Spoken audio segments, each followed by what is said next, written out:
Welcome back to Mysteries of the Mind, a true crime podcast hosted by myself, Preston Knight. And me, Daphne Sinclair. Today we dive even deeper into the story of Dr. Love, a psychiatrist at a rural Philadelphia asylum in the 50s who ran away with a patient. Due to their illicit affair.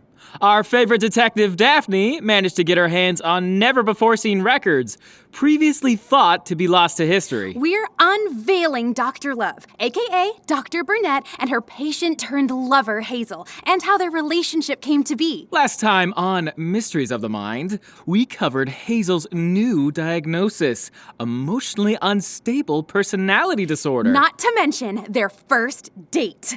Today we'll see what drove them to run away together. As we go further into their psyches and the relationship of Dr. Love. Stay tuned!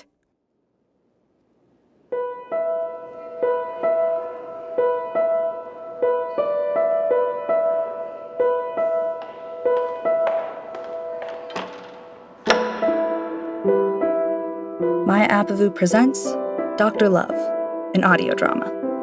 Episode 5, Hot Water. A full list of themes, topics, and content warnings can be found in the episode description.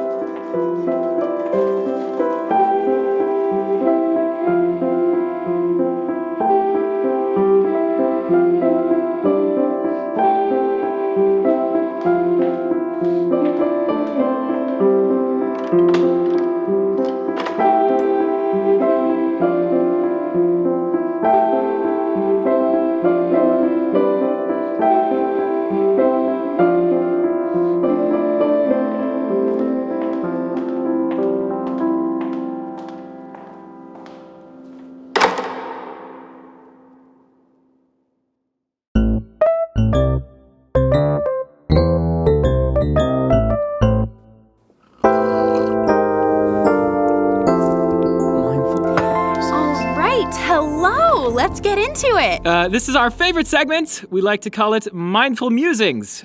We take questions from you guys, you've left us from all corners of the internet, and answer them right here. All right, starting us off, we have a question from Logan, one of our Patreon supporters, who asked, "Love the show. I'm a bit of a newer viewer, so I'm curious to know if there's a reason why Preston doesn't read up on the materials before the episode." Thank you, Logan. There's actually a couple reasons for this. Yeah, a good part of it is that I edit our episodes, so, usually while I'm cleaning up our audio and cutting things together, Daphne is doing her reading on the issues. Mm-hmm. So we found that we like podcasts where each person is bringing a different expertise to the table. It feels more dynamic. So I come to the table with the case, and Preston gets to learn what's going on for the first time alongside you guys. And then I get to learn about psychology. Yeah, I think it feels more equal this way. For sure. All right, moving on. Our next question is from another Patreon supporter, Gia. I'm sorry if I butchered your name, Gia, but he said, "This podcast is so interesting. I think hearing your perspectives is so enriching to the cases you study. I particularly like the breakdowns of personality disorders last session. Drop your book recommendations, Preston." Well, thank you, Gia. I agree. I think the personality disorder breakdown last time was very insightful, Preston. Thank you. For book recommendations, I think I'll put a short list of my favorites on our Patreon whenever I get a chance. So if you're interested in that, go subscribe.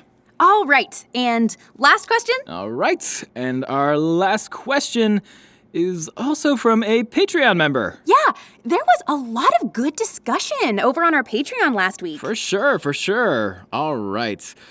This one's from Arthur, who asked, "Hey, Daphne and Preston, love the podcast. I'm wondering if we know why Dr. Burnett was recording all of these romantic moments if they were breaking the rules." Daphne, would you like to speak to this one? Yes, for sure. So my understanding is that the hospital required sessions to be recorded for the doctor to be able to go back and reference. But the hospital didn't have the capacity to listen to all of those tapes because, that's all they'd ever do if they did. So I think Dr. Burnett was recording tapes to sort of... Yeah, she was hiding in plain sight. Yeah.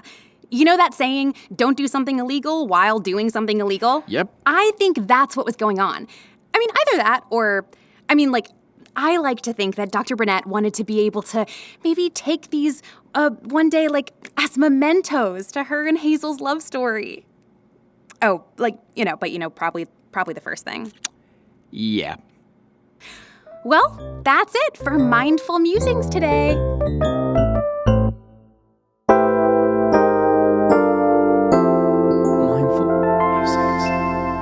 Moving on, I have something I think you'll be very interested in, Preston. Yes? As you may recall, Dr. Burnett snuck Hazel out of the hospital for a little birthday ice cream date. Mm-hmm. So she got into some hot water for that. And I don't have a recording of that meeting, but it was a formal warning, so I guess they kept a transcript. Would you like to do a dramatic reading with me? Oh, absolutely I would. Here's your copy. Alrighty, thanks. Okay, ready? Yep. Okay, so Dr. Jackson, who Preston will read for, was on the, executive board for the hospital. Coincidentally, perhaps, it was also his family that had these records. Interesting. Okay, yeah. Whenever you're ready. Dr. Burnett, do you know why I called you in today? No, doctor. I'll get right to it then. We noticed Mrs. Finley was taken on an outing on April 24th for 3 hours. Would you like to explain? Mrs. Finley is entitled to 2 supervised outings per year. Yes, subject to approval. I approved it. You were not the doctor on duty on April 24th. You explicitly requested a personal day, then came in and took a patient, one in isolation due to a history of sudden and violent outbursts, out on an unapproved outing. No paperwork was completed to approve this outing. It was done for her benefit. Nurse Amelia and I have noted significant improvements in behavior when Mrs. Finley is permitted to explore the courtyard. That is not your call to make when you are not working, Dr. Burnett. Willow Waters has done you a massive favor by allowing you the opportunity to prove yourself and your sex. I would hate to see you squander that opportunity. Yes, doctor. This warning will go in your file. I hope to never need to issue another, Dr. Burnett. Yes, Dr. Jackson. Okay, so I feel validated in my theory that Dr. Burnett had something to prove. Mm-hmm, for sure. I mean, you were right, Daphne. I think this is just utterly fascinating. Dr. Burnett getting caught was not on my bingo card, to be honest. I think she handled that well, though. She stood up for herself the best she could. Yeah, Dr. Jackson was clearly threatening her, and once he made that clear, she complied. Yeah, I think that was smart. I agree. I don't know what else she could have done in that moment, but I think it's clear that she didn't care for the warning. Yeah, and that does bring me back to that obsessive-compulsive thing. I think it's fair to say that she has a bit of tunnel vision forming at this point. Maybe, yeah. But anyway, before we go ahead and take a break, I want to talk a bit about the plan for the rest of today's episode. I'm going to jump us around a bit chronologically, so when we're back, we'll hear a news radio clip from after Hazel and Burnett went missing. Interesting. We'll be back in just a moment. Greetings, human. This is Major Marbagarg. Marble what? Major Marbagarg. So, where's yours? Huh? I saw it on the news. A small meteor crashed in the middle of the Barker's parking lot 3 days ago. And I thought, that's where Zoe works. And knowing you, you'd be too curious to leave it all alone. Am I right? As your senior officer, I command you to listen to Milkfish.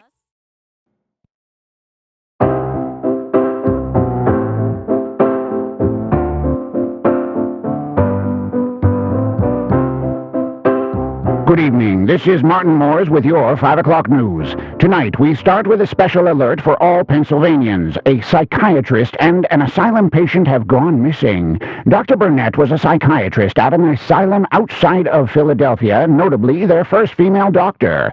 Her patient, Hazel Mary Finley, was a case of particular interest, as sources have told us. They have disappeared, leaving a trail of paperwork that authorities say is illegitimate. We have a statement from Dr. Robert Jackson, board board executive from the hospital where Mrs. Finley was a patient and Dr. Burnett was employed. Dr. Jackson. What protocols does the hospital have in place to stop these sorts of things from happening? Dr. Jackson. Please rest assured that we are taking this matter very seriously. Mrs. Finley and Dr. Burnett are not armed or dangerous, and we are working with the police to ensure that we're able to locate them promptly. We will not be reopening until this matter is resolved and the investigation is closed. Thank you. No questions at this Dr. time. Jackson, do you think the queerness will spread? Do you have any word? The hospital is halting its transition from a psychiatric facility to a nursing home until Mrs. Finley and Dr. Burnett are found. Pennsylvanians are being asked by authorities to keep an eye out. Dr. Burnett is around 34, wears square glasses and... So the news clip we just heard was from 1954, broadcasted right after Dr. Burnett and Hazel ran away together. I noticed they never said the name of the asylum. No, I guess the executives paid off the press in an attempt to try to mitigate the fallout so that they could quietly deal with this and reopen as soon as possible. Yeah, it's interesting to hear what the fallout was. Yeah, I agree. But before we get too deep into that, I'd like to read you an entry from Dr. Burnett's journal. So this is from the same day in May 1952 that she had that meeting with Dr. Jackson. Sure. Having spoken to Dr. Jackson, I have some concerns about Hazel's care. I wonder about my career here and if they are willing to continue supporting it. I worry about what would happen to Hazel were I to accept a position elsewhere. I cannot leave her fate to chance. It was all too easy to remove her from the premises without alerting anyone right away. Oh, wow. Seems to imply that she wants to take Hazel for another outing that's a little more permanent, right? It does. Yeah, and I think there's something truly committed as well about Dr. Burnett's concern for Hazel's fate. She doesn't seem to express that concern for her other patients. Well, she's not in love with her other patients. I suppose not. Now, I think it's been too long without actually hearing Dr. Burnett and Hazel, so let's do that. This next clip is from about a week and a half after the ice cream date. How are you today, Hazel? I'm worried about you. Nurse Amelia said you couldn't come in yesterday because there was something going on. She wouldn't say what. I got in a little trouble. They weren't impressed. I'd taken you out for the afternoon last week. Oh, no, I'm sorry. I didn't mean to be a bother. You're not a bother, Hazel. I made a decision, and I stand by it. It was worth it. Hazel? Oh, Hazel. It's okay. You got in shit, and it's all my fault. It's all right. I'm not in big trouble. It was just a slap on the wrist. So what do we do? Do we have to stop? No. Hazel, of course not. I'd never let that happen. We'll just have to lay low for a bit. It's not your fault. They're looking for reasons to discredit me because they don't believe a woman should practice medicine. It's all going to be all right. Nobody can keep us apart, okay? I won't let them. But they did. Sometimes you have to be strategic. The best they can do is, what, a few days? And here I am, right? Right. Okay. Come here. I love you. I'll keep you safe, I promise. Oh my God, they're so sweet together. Yeah, it definitely does feel as Dr. Burnett is able to calm Hazel down in a way that we saw she couldn't early on in their doctor-patient relationship. I think Hazel just needed to be genuinely loved and cared for and nurtured in order to be able to, chill out a bit. Or to let someone else help her chill out. It's not unheard of. Anyway, I think it's just such a beautiful declaration of love. Like, I'm here for you, I'll protect you, I'll fight for you. Oh, it's just so touching. Yeah. I wonder what the long-term effects of this will be on Hazel's mental health, Like if this is the kind of support that she needs consistently, or if this is just kind of a Band-Aid. Well, Hazel did have a small episode shortly after this. I don't have audio of it because the tape is very corrupted. Oh, wait, can we hear it? Sure. Just give me 1 second. Okay, found it.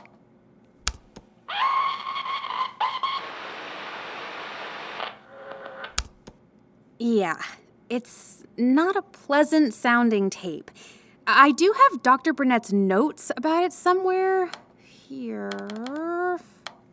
Hazel had an outburst during our session today. This was prompted by a disruption to her routine and was easily resolved through de-escalation and follow-up care and therapy. I mean, that's not very descriptive. No, it's not. But I mean, it gets the point across. She had an outburst, and then she calmed down. Well, I mean, you need more context if you wanted to try to get to the root of the issue. Which I'm sure Dr. Burnett did. I mean, there's a couple more sentences there, but they're completely illegible because... Doctor handwriting. Yeah. Anyway, let's move on because there's another news clip I'd like to show you. So this one is from after they went missing in 1954. It's a news interview with Hazel's Aunt Margaret, who lived in West Virginia on a homestead and hadn't been in contact with Hazel in years. Good evening and thank you for tuning in to the 7 o'clock news. I'm Helen Carter and with me today is Margaret Baker, the aunt of Hazel Mary Finley, a woman institutionalized in Pennsylvania who recently went missing along with her psychiatrist, Dr. Audrey Ann Burnett. Mrs. Finley was released from the facility after her discharge papers received a signature from her aunt, who claims she's never seen the papers.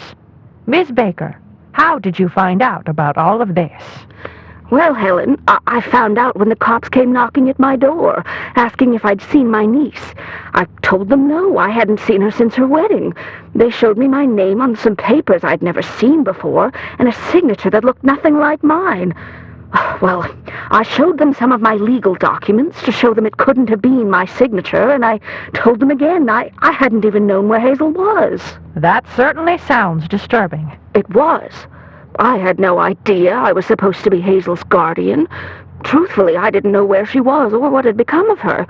My brother and parents passed years ago, and I'd heard through the grapevine that Hazel's husband had died in the war, but I hadn't received any correspondence. Very disconcerting indeed.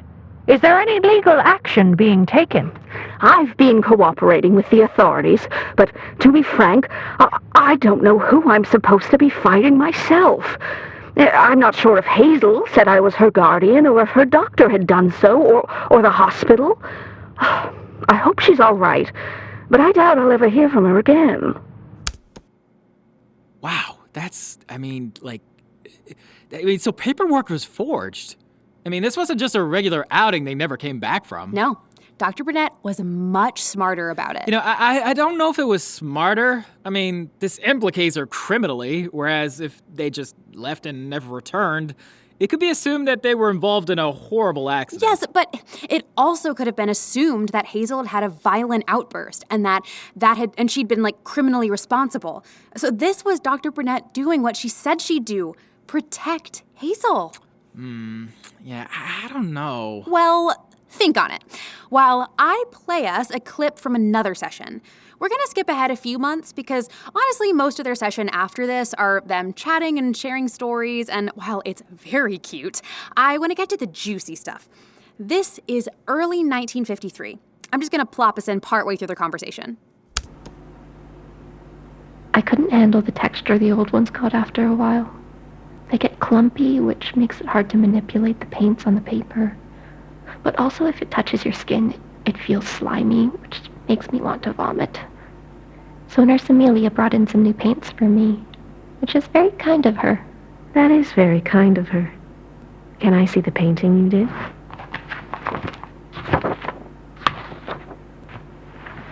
I tried doing a still life of that cola bottle you brought me the other day. That's beautiful, Hazel. You think so? Yes. You're very talented. You could be a famous artist one day. Oh, thank you, Audrey. So, how have you been feeling? Well, what do you mean? You've been feeling calm, peaceful. What's going on? I don't want to upset you. Tell me, please. Nurse Amelia and I heard whispers of this last year, but I didn't think it was anything serious. Psychiatric hospitals are slowly being phased out. No. Willow Waters is going to be converted into a nursing home. No, they can't. They can't do that to me. They can't do that to us. They can't. Hazel, it's going to be okay. They can't. You're going to faint. I don't care. They can't. I don't know. Audrey. I'm scared. I don't know. It's okay. Don't be afraid. I'll keep you safe. No, you can't. You can't. Hazel. You can't! Hazel, take a deep breath. Hazel, take a deep breath. It'll be okay. It'll be okay. I'm here. I'm right here.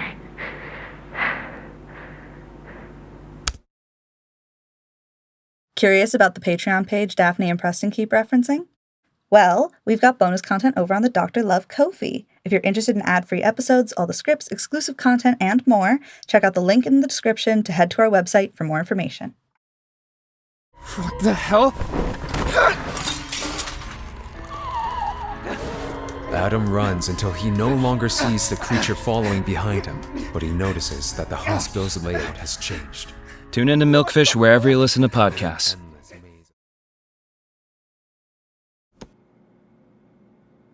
So, what did you think of that, Preston? I thought that was sad. I feel really awful for Hazel. She's basically being told she's going to be evicted, and before she's evicted, she's not going to have the opportunity to, get a job and save some money. That's terrifying, especially for a woman without any family. You know, again, I'm thinking about what this is doing to her head. She's demonstrated a complete lack of adaptability, and this is a huge change for her. I feel like we can expect more of these outbursts. I have a journal entry of hers that I think you'll enjoy. All right, sure. I don't know what is going to become of me.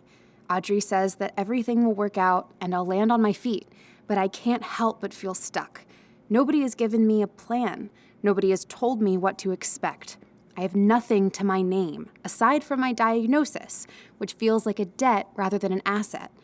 I don't know what to do to make sure I end up okay. Is this it for me? I mean, she's catastrophizing, which isn't particularly helpful. No, but what else can you do? She's stuck in a padded room with furniture bolted to the ground with a sippy cup of water and a journal. I mean, she could have, I don't know, talked to one of the higher-ups, figured out what the plan is. I mean, do we even know if her husband left her anything? No, we don't. Well, I mean, presumably, anything he left her, the hospital would be able to hand over to her upon discharging her. And if there's nothing for her, that's, when you get into contact with social services and figure out what programs are there for you. That's all a nice idea, but I'm not sure how many social programs there were for people like Hazel in those days. I just think that this is maybe more of that emotionally unstable diagnosis Dr. Burnett had given her. I mean, had she given that diagnosis? Yes. After the ice cream date, Dr. Burnett did give her that diagnosis. Sorry, I forgot to add that clip to today's materials. No worries. I'm just, I think that this is sort of the thing that landed her with that diagnosis. She can't regulate her thoughts or feelings. Well, she's panicked. Yeah, but, she can't calm herself down. I guess so, yeah. I mean, maybe that's why she feels so equipped for the real world. She just can't regulate. Well, on that note, would you like to hear the next clip? Yeah, absolutely. Go for it.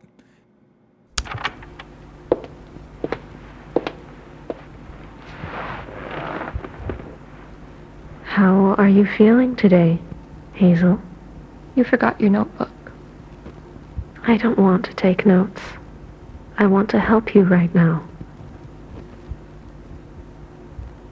I'm scared. I don't know what's going to happen. I don't like that.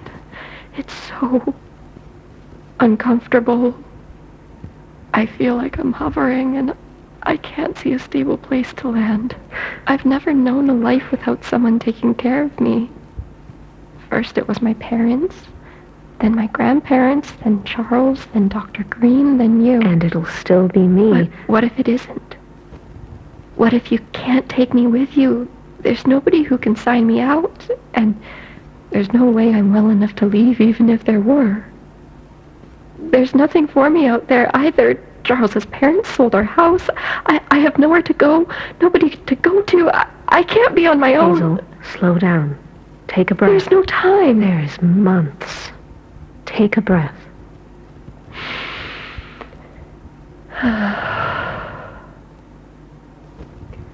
I have a plan. What? I have a plan. I know the ins and outs of the administration. We will make the papers work. I will leave with you wherever you go. I'm by your side. We will get you to a better place, okay? We will get your head right, but I need you to work with me. Tell me what the plan is. I can't tell you everything, not yet. But we'll work together. We'll escape here together. We'll use the hospital's transition to our advantage. They'll want to transfer you elsewhere to another psychiatric hospital, and we'll find an opportunity there to get you out. I'll take care of you. We can finally be together, just the two of us, for as long as we live. Do you trust me? Okay. I don't like the uncertainty of this. I want to know whatever I can. I know you do. But there's a lot of strings to pull, and if I say it out loud and anyone hears me, it could ruin everything. Do you trust me? Yes, I do. That's all I need. We'll figure this out together, Hazel. I promise. Thank you. Anything for you. Okay, yeah, so... Alright, first off, Dr. Burnett seems to imply there that Hazel is getting transferred to another facility, right? Yeah, it would be splitting them up. So, I mean, like, she's not being kicked to the streets. No, she'll just be a ward of the state. I mean, is she not already? No, not at this point. At this point, even though her husband is dead, she is still considered his wife on the hospital's paperwork. I guess the hospital needed separate permission to mark her a ward of the state, or there was some clerical issue or something. Because if she were a ward of the state, I mean, they likely would have lobotomized and sterilized her by now. Yeah. Well, I think that clip is certainly telling. You know, Hazel is clearly having a difficult time adapting to this new reality. And, you know, struggling with the idea that this plan is out of her control. Yeah, I think it's very hard when there's a routine that, I mean, she already doesn't have control of, but she's used to it and the people around her. And then to be told that routine is going to change and she still won't have control over it and she doesn't get to know how it's going to change. Yeah, Like, she's unwell, but she's also very human. And I think that it's a very human thing to stress about. She's just maybe like... Yeah, more stressed than your average Exactly. bear. Well, I'm interested to see how that plan develops. For sure. We're getting to the end here. Yeah, we are. How exciting. We'll delve deeper into the juiciest part of the Dr. Love case. And the final part of their saga. Next week, exclusively here on Mysteries of the Mind. I'm Daphne St. Clair, our hopeless romantic. And I'm Preston Knight, our resident psychology nerd. Thank you for tuning in. And we'll see you this time next week. Bye!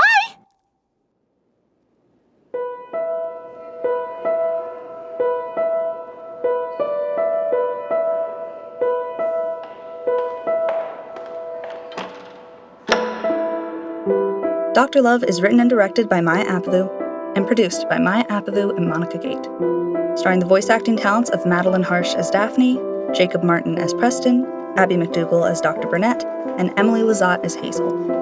Additional voices by Robert Wooldridge, Sarah McKinnon, and Cleo Birch. Post-production management by Monica Gate. Sound design for this episode by Ken Kosowick and music by Ken Kosowick.